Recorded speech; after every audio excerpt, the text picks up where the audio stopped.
Praise Lord, जय मसीह की सबको। एक बार फिर से हम 5 मिनट में 5 बातें सीखने का प्रयास करेंगे और उन बातों पर हम मनन करने का प्रयास करेंगे।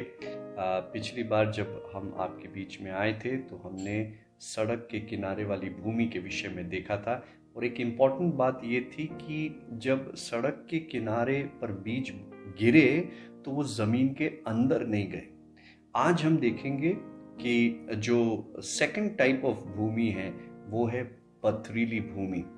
अच्छा, पथरीली भूमि की विशेषता यह है कि वो जो पथरीली भूमि पर जब बीज गिरे या ये वे लोग हैं जो वचन को सुनते हैं और बाइबल ऐसा हमें बताती है कि वो बड़े आनंद के साथ उस वचन को ग्रहण करते हैं एंड बहुत उत्साहित होते हैं। कई बार हम अपने आसपास लोगों को देखते हैं, जब कभी भी अच्छा वचन बोया जाता है तो वो प्रेज द लॉर्ड, हालेलुया अपने हाथों को उठाते हैं, बहुत एक्साइटेड रहते हैं। आई एम श्योर कि हम भी कभी कभी जब वचन को सुने होंगे तो बहुत एक्साइटेड हुए होंगे, पर कहानी यहाँ पर ख़त्म नहीं होती है। जो दूसरी बात मैं आपको बताना चाहता हूँ उसमें लिखा है कि उनके पास मिट्टी बहुत कम थी।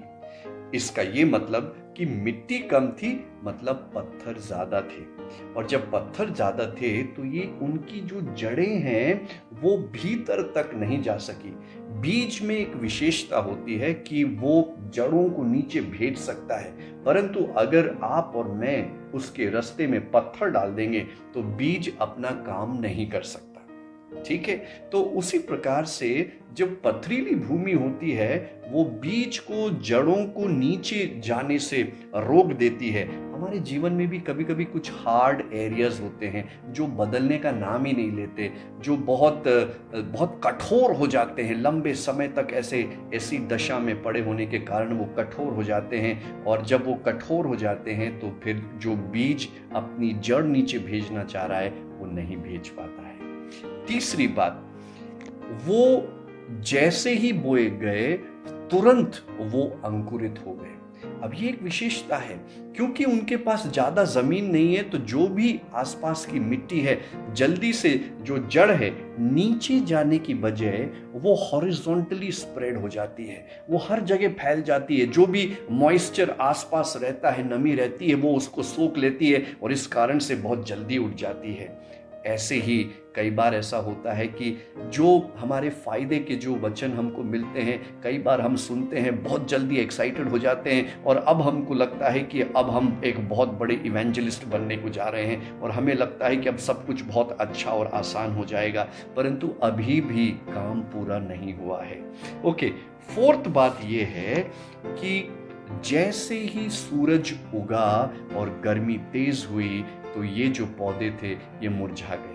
मेरे प्रियो, एक बात मैं आपको आज की सुबह रिमाइंड करना चाहता हूं कि जो सूरज है वो उगेगा और फिर हमारे सर पर चढ़ेगा।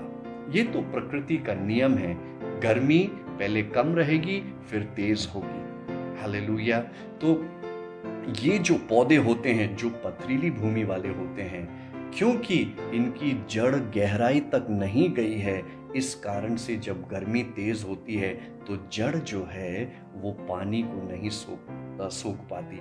इस कारण से ये जो पौधे होते हैं वो मुरझा जाते हैं। इंग्लिश बाइबल में लिखा है कि दे आर ऑफेंडेड, वो बुरा मान जाते हैं। अगर अगली बार कोई किसी व्यक्ति को आप सुनते हैं कि कंप्लेन कर रहा है, उसको कुछ मज़ा नहीं आ रहा है, तो इस बात का ध्यान रखना कि इस व्यक्ति की जड़ नीचे तक नहीं गई है। आज एक सवाल आपके और मेरे सामने मैं रखना चाहता हूँ, क्या हमारी जड़ वाकई में नीचे तक गई है? अगर हम कंप्लेन कर रहे हैं, परिस्थिति को लेकर के कंप्लेन कर रहे हैं, बहुत निराश और उदास हो रहे हैं, इसका मतलब कि जड़ नीचे तक नहीं गई है। और पांचवी बात यह है कि जब ये मुरझा जाता है तो फिर फल प्रोड्यूस करने के सारे चांसेस पूरी तरीके से समाप्त हो जाते हैं। ये सेकंड भूमि है, इसमें भी आपको फल नजर नहीं आएंगे। मेरे प्रियो, आपको और मुझको इस बात को सोचना है, समझना है कि क्या हमारी जड़ वाकई में नीचे गई है, और यदि कोई ऐसा ठोस या कोई ऐसी कठोर बात है तो उसको मुझे और आपको ओवरकम करना है। God bless you.